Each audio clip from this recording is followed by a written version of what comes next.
മഴയോളം സിനിമയിൽ അഭിനയിച്ചവർ കുറവായിരിക്കും. പ്രണയമായാലും വിരഹമായാലും അവ പറയാൻ വെള്ളിത്തിരിയിൽ മഴ പെയ്യുമ്പോൾ ഉണ്ടാകുന്ന ചാരുത ഒന്ന് വേറെ തന്നെയാണ്. ദൃശ്യഭാഷയിൽ മഴ ബിംബമായും കഥാപാത്രമായും വരുമ്പോൾ വികാരങ്ങൾ പ്രേക്ഷക മനസ്സിൽ പേമാരിയായി പെയ്യും. പ്രണയവും വിരഹവും നഷ്ടബോധവുമെല്ലാം മഴയുടെ പിന്നണിയിൽ പറയുമ്പോൾ അത് ഒന്നുകൂടി വികാരനിർഭരമാകുന്നു. മഴ പ്രധാന കഥാപാത്രമായി നിരവധി ചിത്രങ്ങൾ മലയാളത്തിൽ പുറത്തിറങ്ങിയിട്ടുണ്ട്. അത്തരത്തിലുള്ള 6 മനോഹരമായ സിനിമകളെക്കുറിച്ചാണ് ഇന്നത്തെ വീഡിയോ.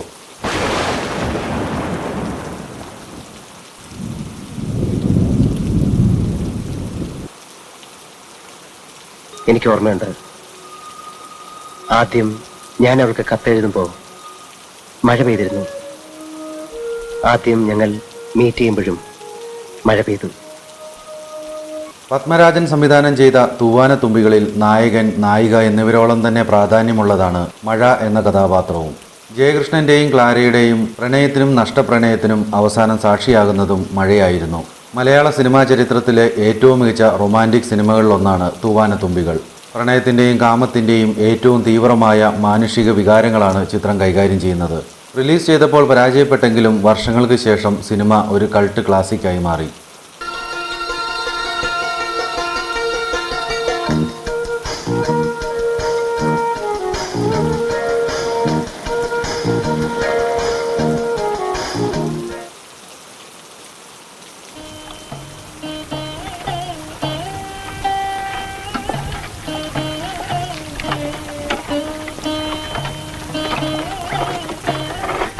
ഷാജി എൻ കരുൺ ആദ്യമായി സംവിധാനം ചെയ്ത പിറവി എന്ന ചിത്രത്തിലും മഴ ഒരു പ്രധാന കഥാപാത്രമാണ്.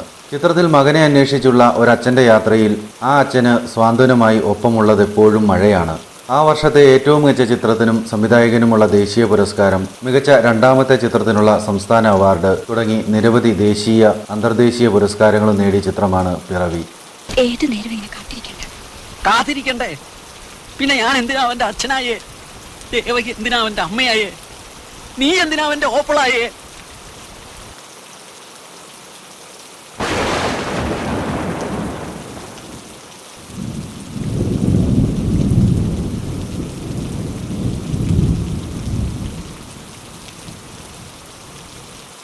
ഭരതൻ സംവിധാനം ചെയ്ത ചിത്രമായ വൈശാലിയിൽ പ്രധാന ഘടകം മഴയാണ്. മഴയ്ക്ക് വേണ്ടിയാണ് സിനിമയിലെ കഥാപാത്രങ്ങൾ നീങ്ങുന്നത് തന്നെ എന്ന് പറയാം. വൈശാലി തൻ്റെ നാട്ടിലേക്ക് മുനികുമാരനായ ഋഷിശൃംഗനെ മഴ പെയ്യ്ക്കുന്നതിനായുള്ള യാഗത്തിനായി അനുനയിച്ച് കൊണ്ടുവരികയും യാഗത്തിനൊടുവിൽ മഴ പെയ്യുകയും വൈശാലി വിസ്മരിക്കപ്പെടുകയും ചെയ്യുന്നു. ചിത്രത്തിലെ ദും ദും ദും ദുന്ദുവിനാദം എന്ന ഗാനം മഴയുടെ കുളിർമയുള്ളതാണ്.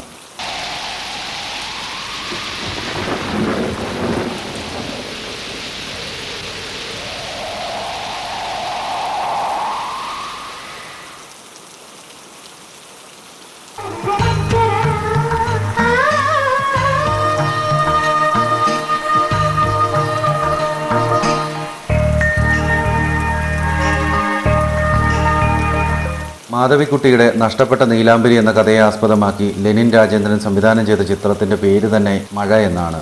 മഴയ്ക്ക് സിനിമയിൽ അത്രത്തോളം പ്രാധാന്യമുള്ളതുകൊണ്ട് തന്നെയാണ് ചിത്രത്തിന് മഴ എന്ന് പേരിട്ടതും. നായികയായ ഭദ്രയ്ക്ക് തൻ്റെ സംഗീത അധ്യാപകനോട് തോന്നുന്ന പ്രണയത്തിന് സാക്ഷിയാവുന്നത് മഴയാണ്. മഴ പ്രമേയമാകുന്ന ഒന്നിലേറെ ഗാനങ്ങളും ഈ ചിത്രത്തിൻ്റെ പ്രത്യേകതയാണ്.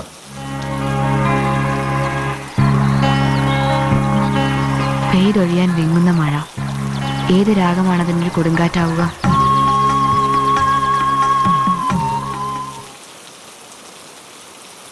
അവിടെ ജയിലിൽ കിടക്കണത് എന്റെ ഭർത്താവാ.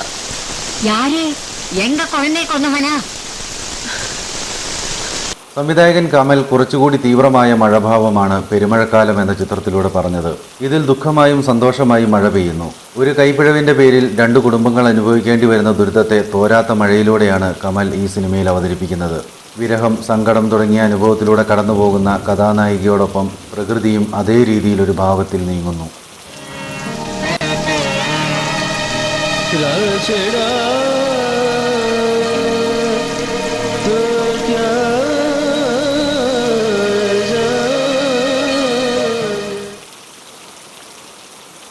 നീണ്ട 26 വർഷങ്ങൾക്ക് ശേഷമാണ് ഇടുക്കി ഡാമിന് തുറക്കാൻ പോകുന്നത്.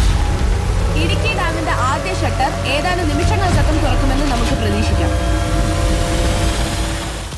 ഈ പറഞ്ഞ 5 സിനിമകളിലും നായകന്റെയോ നായികയുടെയോ വികാരത്തിനൊപ്പം സഞ്ചരിക്കുന്ന മഴയെയാണ് നാം കാണുന്നതെങ്കിൽ 2018 എവരിവൺ ഈസ് എ ഹീറോ എന്ന ചിത്രത്തിൽ മഴ ഒരു വില്ലനായാണ് വരുന്നത്. 2018 കേരളത്തിൽ ദുരന്തം വിതച്ചുപോയ വെള്ളപ്പൊക്കത്തിന്റെ കഥ പറഞ്ഞ ചിത്രത്തിലൂടെ മഴയുടെ രൗദ്രഭാവമാണ് നമ്മൾ കണ്ടത്. ജൂഡ് ആന്റണി ജോസഫ് സംവിധാനം ചെയ്ത ചിത്രം ഇൻഡസ്ട്രി ഹിറ്റായിരുന്നു. ഡാം തുറക്കാൻ പോകുന്ന ഈ ലാസ്റ്റ് മൊമെന്റ് പറഞ്ഞാൽ ജനം എന്ത് ചെയ്യൂടോ? സാധാരണയിലും അധികമായി വെള്ളം കയറിയ സാഹചര്യത്തിലാണ് നമ്മൾ കാണുന്നത്. കേരളം മുഴുവൻ മഴയിൽ മുങ്ങിക്കൊണ്ടിരിക്കുന്ന ഒരു അവസ്ഥയാണ് നമ്മളിപ്പോൾ കണ്ടുകൊണ്ടിരിക്കുന്നത്. ചിലർക്ക് മഴ പ്രണയമാണ്, ചിലർക്ക് വിരഹമാണ്, മറ്റു ചിലർക്ക് സന്തോഷമാണ്, വേറെ ചിലർക്ക് ദുഃഖമാണ്, പിന്നെയും ചിലർക്ക് ഭയമാണ്, ചിലർക്ക് കുളിരാണ്. നിങ്ങൾക്കിഷ്ടപ്പെട്ട മഴ സിനിമകൾ കമൻറ്റ് ചെയ്യുമല്ലോ. നമുക്ക് മറ്റൊരു വീഡിയോയിൽ കാണാം. ബൈ.